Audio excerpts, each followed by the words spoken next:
Got a bit of a late start. I had a late night last night. It was very interesting. Not in a good way. I was working late. I Yeah, was working late. that's it. That could go either way when you say that right at the Right. gate. I think. No. And it actually, I was already kind of thinking this is the quote I wanted to discuss today, but it really fed the narrative in my own mind. And I'm going to go classic literature for you. Classic quote. That's normally your wheelhouse. You know, you use these powerful historical figures, and I use Yoda and Doctor Who. But we are hearkening to, I think, probably the most famous quote of a blind poet and preacher, John Milton. Okay. And I want to liken it a bit to, I think probably the entrepreneur's drive. The entrepreneur's drive. I feel like you're putting a little bit of a square peg in a round hole here. I'm excited to see where this goes. It's true. It's true.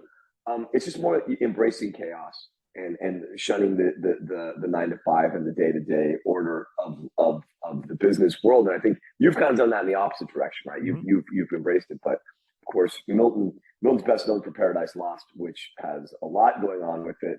Not least of which is the fact that he really does turn Satan into a hero in it. I do think Paradise Lost, I don't like epic poems. It's a good one. If you ever want to do that, it's probably like number 2 or 3 on my list of epic poems. And I've probably read 4. But, right at I think the most famous line, the most oft-quoted line from that is better to reign in hell than serve in heaven. And I want to remove this context of hell and heaven and really look at this. And, a lot of rebels use, it's like a rebel rallying cry, right? When they topple governments. I think there is a way with entrepreneurial drive, especially when you are stuck as a cog in the machine, that is part of what sparks it is, you know what? I'm going to take my chance. I'm going to take the leap, and it could turn all to shit around me. But I think it's worth it. I think that's what I want. I'd rather make the attempt and fail than keep doing what I'm doing now, keep being stuck in the routine I'm stuck in now. My favorite example of this is, and then you probably can sympathize with this more than many of our viewers, is I work in a warehouse. We have a huge warehouse in Henderson, Nevada. I actually don't work there anymore because I'm more remote. But there's a warehouse in Henderson, Nevada, and there's 2 restrooms there, a men's room and a women's room. I'm familiar with the Most of our rest. staff, yeah, I think 26 at the time, 26 out of 30 of the on-site staff were male, which ironically means that the men use the women's room and the women use the men's room. We swapped them because there were more stalls in the women's room. That we didn't get into that. Well, holiday season approached, and unbeknownst to management, our cleaning company went on holiday, and I didn't hear about it because there's a separate warehouse that my office was in. We have like 4 continuous warehouses, separate building. They're connected but separate building. My office was in, which has another bathroom. So finally, I'm walking through the warehouse, and someone mentions to me, "Hey, Mashi, when's someone in the bathroom?" I'm like, "What are you talking about?" And like, "Yeah, it hasn't been cleaned in like a week." And I was like, "What?" Like, it hasn't been cleaned in a week. So I go to the office manager and I say, "Dude, what's going on?" He's like, "Oh yeah, they notified us that they didn't show up," and I called them. And the only response I got is they're not going to be back till after the holiday. And the holiday was that week. I'm like, "So we're supposed to we got a whole other week, yeah. Cleaning the bathroom." He's like, "Yeah, I should be fine." I'm like, I walked in and I was like, "Dude, it's already not fine." And you find yourself in this situation in literal hell, let me tell you, where I think as a manager and a leader, one of the things you think about is, who can do this? What can happen here? And you realize there's some jobs that are not delegatable. Mm-hmm. So I went to Target, had to buy a mop, had to buy a bunch of cleaner. Dennis, I'm not exaggerating. I cleaned that bathroom 3 times, and I had to settle for the floor, the mop water going from like pitch black to like a slightly lighter gray. It was much lighter. I shouldn't say slightly lighter, but a light gray. So I couldn't get the floors clean. This like Sisyphean task. 5 times with fresh buckets. I couldn't get it. Needless to say, we fired the company. It was a horrible experience. You know what the bathrooms at conventions are like. Think of it like that. We had to scrub the toilets as well. By the way, the ladies' room shared by the 4 female employees we had. There were different hand lotions and different soaps that they had personally brought in to use. That bathroom was immaculate. It was incredible. The difference was stark, but I was doing all this, and you just realize there are things you have to do. Last night, I was up till almost 1 working on stuff. Not for anything special, no special deadline. We hit a rhythm. We were moving. We had to go. There's no off sign. When I was working in restaurants, when I was painting houses, when I was doing all these other jobs, it was like, oh, it's quitting time. I'm out. I hope the job is still here. I hope the restaurant doesn't burn down overnight, but if it does, I guess I'm finding another job. That's fine. I didn't want to burn down, but you know what I'm saying? It's like you're trading so much security in heaven for the unknowns and chaos of hell. And it's something that this quote, because I read Paradise Lost when I was in college, I was quite young.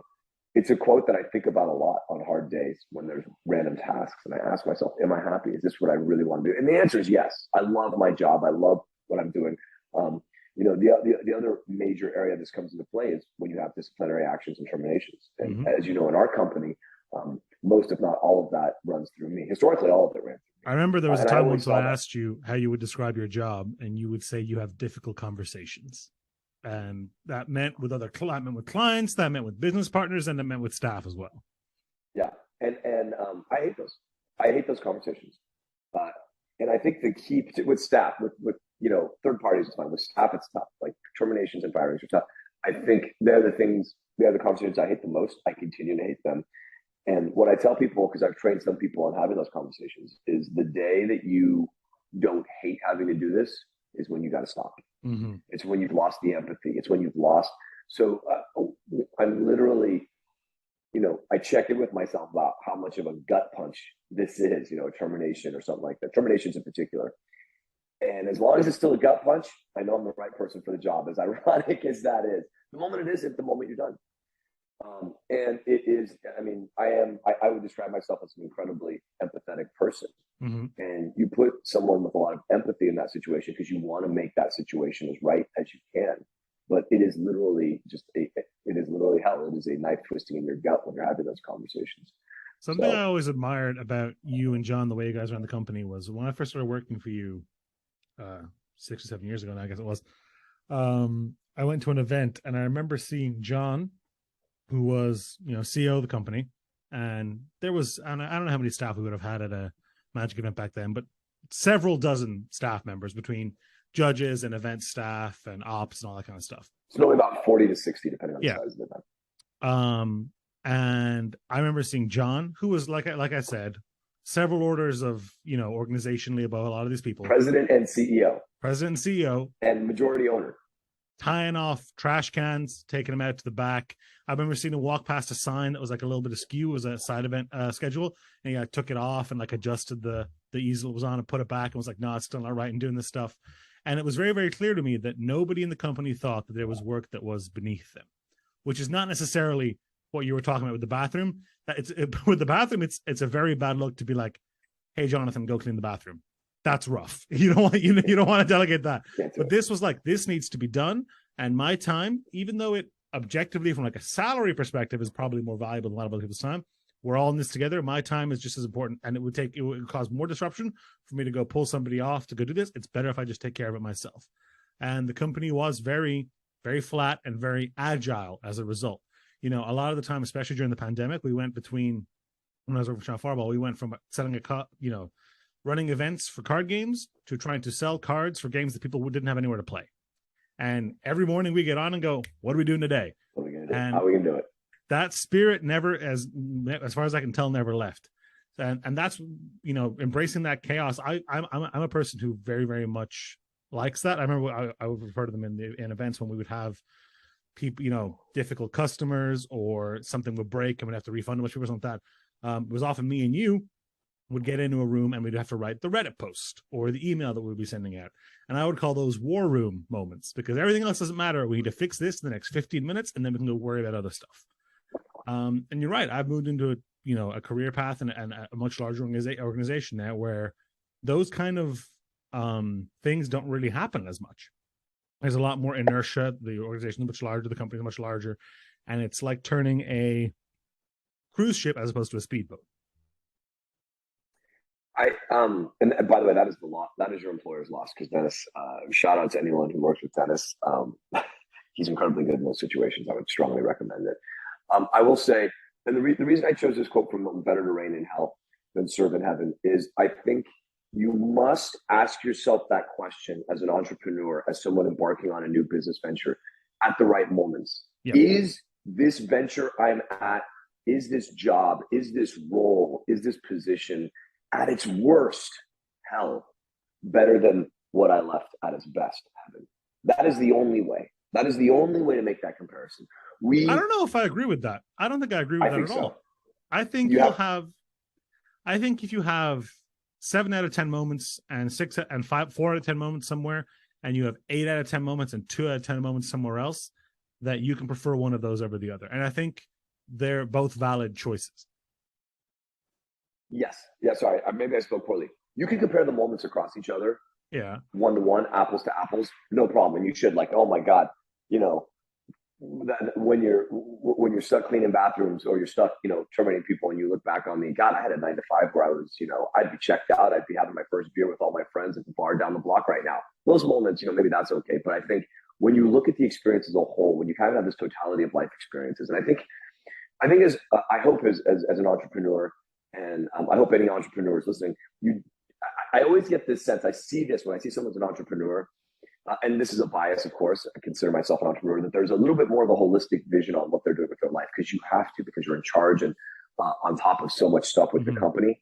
Maybe I'm off on that. But I think that holistically, really looking at that life choice, because I think entering the rat race, going back to 9-to-5 is always an option. I always feel like it's an option for me if I want to. I mean, I have a JD, so I could, you know, and I had a lot of experience in turning, and I enjoyed it. I dare say I was good at it, and I had a lot of fun doing it. So, you know, most attorneys hate it. So I have that going for me.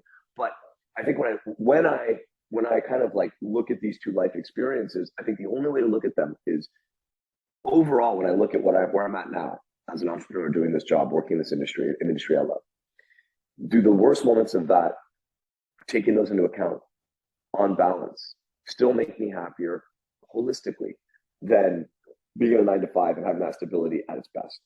That's what I mean when I say you have to compare it's that. Because I think in an entrepreneurial world, or in a self-employed world or anything like that, or even working in like a startup or something, I think you'll have higher highs and lower lows. And yes. That's not for everybody. And it's not for everybody at different stages in their lives, and there's value to both.